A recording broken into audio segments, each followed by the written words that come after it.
तो उत्तर प्रदेश के मुख्यमंत्री योगी आदित्यनाथ गणतंत्र दिवस की शुभकामनाएं देते हुए योगी आदित्यनाथ देश की विविधता और एकता का जिक्र कर रहे थे और जिसके चलते देश गणतंत्र दिवस मनाता है।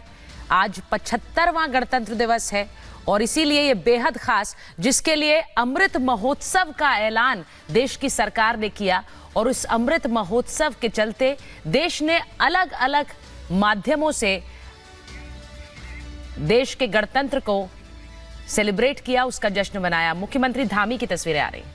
बिल्कुल, ये तस्वीरें इस वक्त दिखा रहे हैं और अलग अलग प्रदेशों से, राज्यों से जो इस तरह की तस्वीरें सामने निकलकर आ रही है। झंडारोहण किया जा रहा है और गणतंत्र दिवस की शुभकामनाएं दी जा रही है।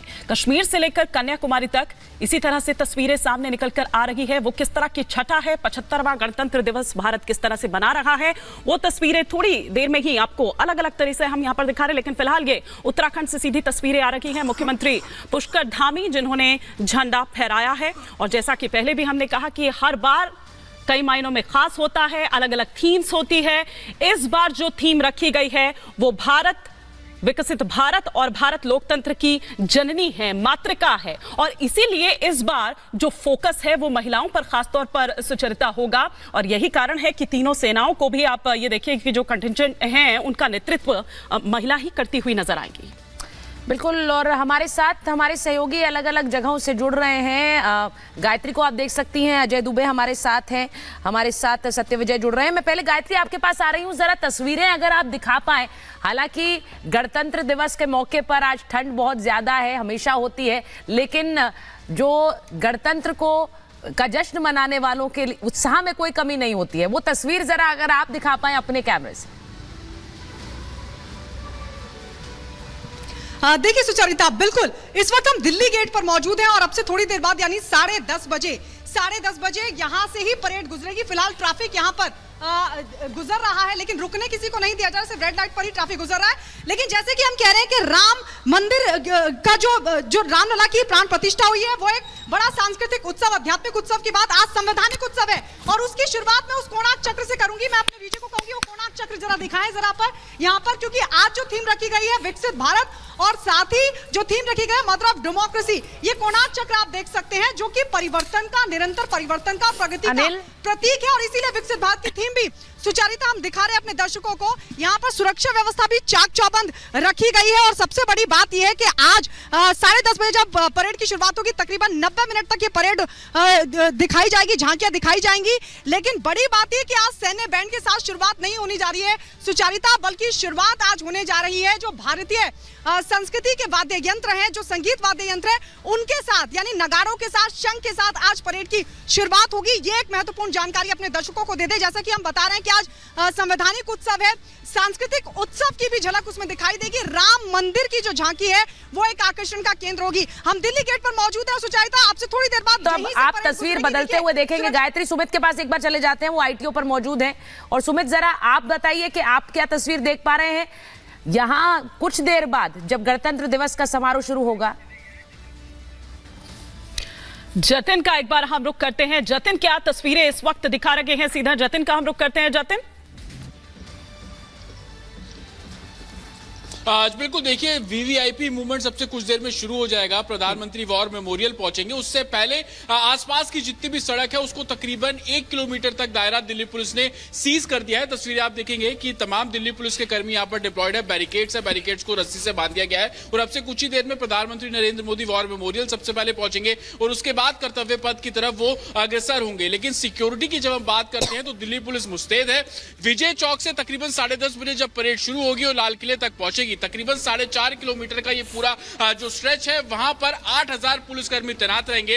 लेकिन आसपास के जितने भी इलाके हैं वहां पर 14,000 से भी ज्यादा पुलिसकर्मियों को तैनात किया गया है। जगह जगह पर कुछ बंकर्स बनाए गए हैं, वो बंकर्स भी अगर मैं आपको दिखाऊं जहां पर पैरामिलिट्री फोर्सेस के जवान तैनात हैं, वो सोफिस्टिकेटेड वेपन्स के साथ यहाँ पर है, क्योंकि लगातार गणतंत्र दिवस परेड को लेकर तमाम अलर्ट्स आते हैं। उस अलर्ट्स पर सेंट्रल एजेंसी और दिल्ली पुलिस काम करती है और उसी को ध्यान में रखते हुए सिक्योरिटी का जो पूरा पैरामीटर है उसको मापा जाता है। 1000 से ज्यादा सीसीटीवी कैमरों से नजर रखी जा रही है, बाकायदा कंट्रोल रूम बनाए गए, 30 जोन डिवाइड कर दिए गए। सुरक्षा के जो इंतजाम है गणतंत्र दिवस पर वो दिखाते हुए। जतिन, एक बार हम अंजलि के पास चले जाते हैं, जयपुर से जुड़ रही हैं अंजलि। कल जयपुर ने एक भव्य रोड शो देखा, मुख्य अतिथि इमैनुअल मैक्रोन हैं, थोड़ी देर बाद हमें कर्तव्य पथ पर वो नजर आएंगे, लेकिन उससे पहले जयपुर में हमने एक भव्य रोड शो देखा है और आज वहां पर क्या तस्वीर है? बिल्कुल, देखिए यहाँ पर फिलहाल देखा जा सकता है कि सुबह से ही अलग अलग रैलियां यहाँ से निकली है, सड़कों से अलग अलग प्रकार की रैलियां निकल रही हैं। लोगों में उत्साह है, देखिए झंडे भी खरीदते हुए गाड़ियों पर अपनी लगाते हुए नजर आ रहे हैं। और साथ ही साथ आप एक बार कैमरा पैन करिएगा, उधर देख सकते हैं कि आप पीएम नरेंद्र मोदी और साथ है फ्रांस के राष्ट्रपति इमैनुअल मैक्रोन। और ये जो कल ऐतिहासिक तस्वीरें हमने जयपुर की सड़कों पर देखी थी, जब दोनों ही देशों की दोस्ती और प्रगाढ़ होते हुए नजर आई थी और एक नए अध्याय की ओर बढ़ते हुए नजर आए थे। और यही तस्वीर फिर से आज देखने को मिलेगी सुचेता इस मौके पर कर्तव्य पथ से। साथ ही साथ ये भी आज खास बात है कि जयपुर के बड़े पर्दे पर परेड का सीधा प्रसारण किया जाएगा। अलग अलग जगहों से ऐसी ही तस्वीरें फिलहाल सामने, अलग अलग जगहों से इसी तरह की तस्वीरें सामने निकल कर आएगी। और हमेशा ही जो खास तस्वीरें निकलकर सामने आती है वो आती है जम्मू से, आती है कश्मीर से आती है। हम देख पा रहे हैं कि गुरसिमरन के साथ इस वक्त कुछ जवान भी वहां पर मौजूद हैं। हमेशा ही जिन जवानों का जोश हाई रहता है, वो गाने भी हम सुनते हैं, गीत भी हम सुनते हैं, भक्ति गीत। अभी इस वक्त वहां पर क्या माहौल, क्या कह रहे हैं? आज के 75वां गणतंत्र दिवस जब भारत मना रहा है, क्या मैसेज देना चाह रहे हैं ये जवान? देखिए, देश गणतंत्र दिवस मना रहा है, सरहद पर निगरानी जो है वो पूरी है। अब से चंद मिनट बाद ध्वजारोहण होगा यहाँ पर। और आप देखिए, बीएसएफ के महिला कार्मिकों के साथ जवान जो हैं वो यहाँ पर जो परेड के लिए तैयारियां पूरी हो गई हैं। चंद मिनटों बाद सेक्टर डीआईजी जो हैं वो यहाँ पर ध्वजारोहण करेंगे। और ध्वजारोहण के बाद जो है उसके साथ साथ जो स्वीट एक्सचेंज है वो भी हर साल 26 जनवरी को होता है, यानी कि सरहद पार जो मिठाई है वो भेजी जाती है इस बड़े दिवस पर, 15 अगस्त या 26 जनवरी या फिर किसी राष्ट्रीय बड़े पर्व की बात की जाए। अभी परेड के लिए आप देखिए पूरी तैयारी हो गई है। अब से चंद मीटर बाद जो सेक्टर डीआईजी हैं वो यहाँ पर पहुँचेंगे। और इस परेड की खासियत ये है कि ये बिल्कुल सरहद पर होती है, जम्मू कश्मीर, जहाँ लगातार पाकिस्तान की तरफ से कोशिश की जाती है कि माहौल खराब किया जाए। वहां सरहद के साथ किस तरह से बीएसएफ के जवान ताल ठोक कर सरहद पर तिरंगा झंडा यहां पर लहराएंगे, वो जो पल होता है उस पल की अपने आप में एक बहुत बड़ी महत्ता है। और अभी तैयारियां जो हैं वो परेड की पूरी तरह से हो गई हैं। यहां पर परेड होगी और उसके बाद सलामी दी जाएगी, जिसके बाद ध्वजारोहण होगा। चंद मिनट बाद पूरी कार्रवाई जो है वो शुरू हो जाएगी। जवान को इस वक्त ब्रीफ किया जा रहा है पूरे किस तरह से परेड और उसके साथ साथ ध्वजारोहण किया जाएगा। बेहद महत्वपूर्ण पल ये सरहद पर होता है, भारत पाकिस्तान अंतर्राष्ट्रीय सीमा पर यह सरहद, जिसमें कि संदेश बिल्कुल साफ बीएसएफ की जाबाज देते हैं दुश्मन को कि सरहद पर तिरंगा लहराएगा भी और शान से लहराएगा। हम एक बार सत्यविजय के पास जा रहे हैं। गुरसिमरन, बहुत अच्छे संदेश के साथ जो आपने दिया। उसके बाद सत्यविजय नए मुख्यमंत्री हैं मध्य प्रदेश में, इस बार कई सालों के बाद ध्वजारोहण हो गया है वहां पर, क्या